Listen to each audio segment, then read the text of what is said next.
Hello, this is Jay Mitchell, and we are back from another episode of Libertarian Uncensored podcast, going over all the posts on the Libertarian Uncensored subreddit. Let's get right into it. So first we have Trump board threatens to destroy unsafe candy center in apocalyptic court filing, posted by Donald Key, and that's cross post from the entertainment subreddit, and that looks like an article from Roll Story.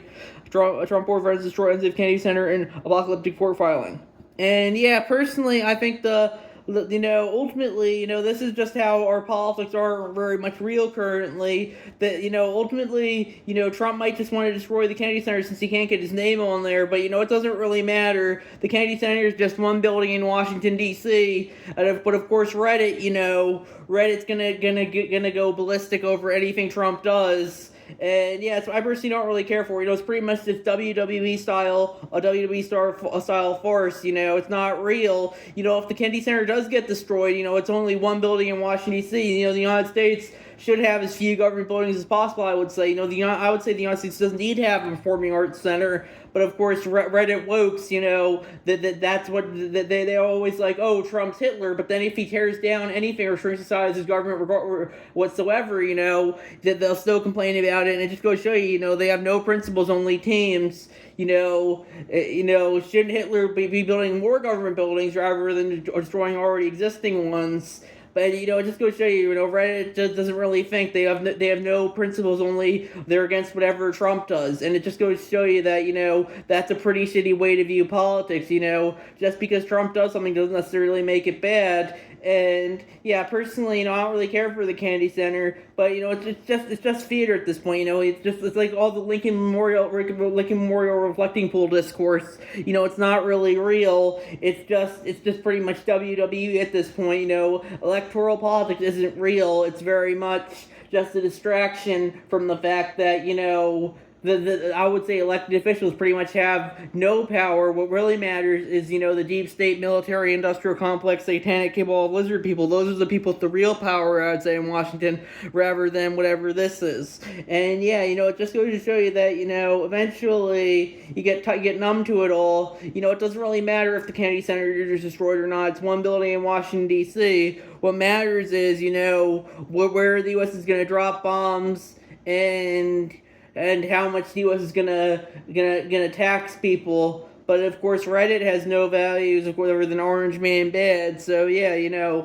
But ultimately, it just goes to show you that politics isn't real. It's just kind of theater first and foremost. And yeah, that's my thoughts there. Next we have, let's put the UN in charge of property rights on Mars and the Moon. What's a great idea? What could possibly go wrong? Posted by Spare Simeon, and that's and that's an article from thehill.com. And it's entitled, How Should the Moon and Mars Be Governed?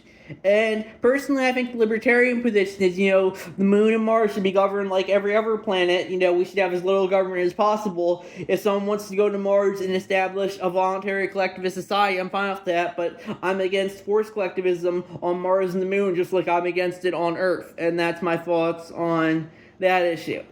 Next we have American who wiped his phone with duress password during border search gets felony charges, posted by Woke Boogeyman, and that's a cross post from the Linux Uncensored subreddit, and that's an article from NY Times. And yeah, personally, I would say that ultimately you shouldn't be charged with a felony just for changing the password on your phone, but the government can charge you with a felony for whatever reason it wants to. They're in a position of state authority to do so. And yeah, I personally don't really care for it, but that's just very much how government works. They can just start doing pretty much whatever they want to. And yeah, it's I personally don't care for, ultimately, Reddit only cares though because the outgroup's in power currently. If the in-group was in power and this guy was arrested for, let's say, being mean to a transgender person on social media, Reddit would be completely for arresting him and charging him with a felony. But since he's more outgroup code than in-group code, Reddit thinks it's the worst thing ever, And just go to show you, no principles, only teams. It's like back when we were talking about the Kennedy Center. If they destroy the Kennedy Center, of course Reddit will think that's the worst thing ever. But if they destroy anything that Trump built, like that new bar he's supposed to have been working on, if that got destroyed, Reddit will think that's the best thing ever. They have no principles, only teams. Just who's in the in-group, who's in the out-group. Next, we have Trump's agriculture secretary refuses to say what foreign beef lower prices is coming from. Ranchers and Republicans alike have pushed back on the beef plan posted by Donald Key, and that's a cross post from the No Filter News subreddit, and that's an article from The Independent. And yeah, personally, I would say the libertarian position is, Trump marketed himself. I think it's interesting how Trump is supposedly the protectionist candidate. Now he's doing the exact opposite problem. He's intentionally flooding the market with cheap foreign goods to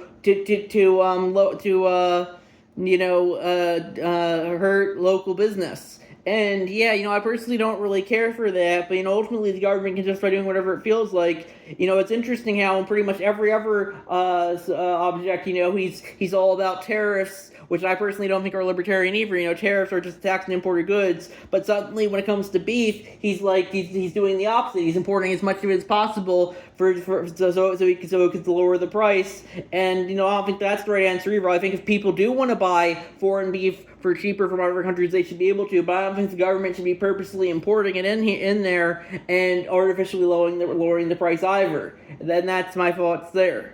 Next, we have the day I disclosed my career is over. The journalist facing an $800 daily fine to keep her sources secret. U.S. Press and Publishing from TheGuardian.com, posted by Ninja Lover. And yeah, personally, I would say that, if a journalist doesn't want to disclose their sources, they shouldn't be forced to do so. But, ultimately, the government can fine people for whatever reason they want to. And this is a good example of that. I personally don't, if they don't want to disclose, they shouldn't be forced to do so. But, if the government wants to fine them or arrest them for not disclosing, ultimately they have the ability to justify doing whatever they feel like. And oftentimes, there's nothing you can do about it. And I think it looks like there's nothing new besides those posts, so yeah, it's kind of a short episode today. There weren't too many new posts. There were only 5 new posts on the subreddit, so I think we're going to wrap it up there. I'll see you guys in the next episode. Bye.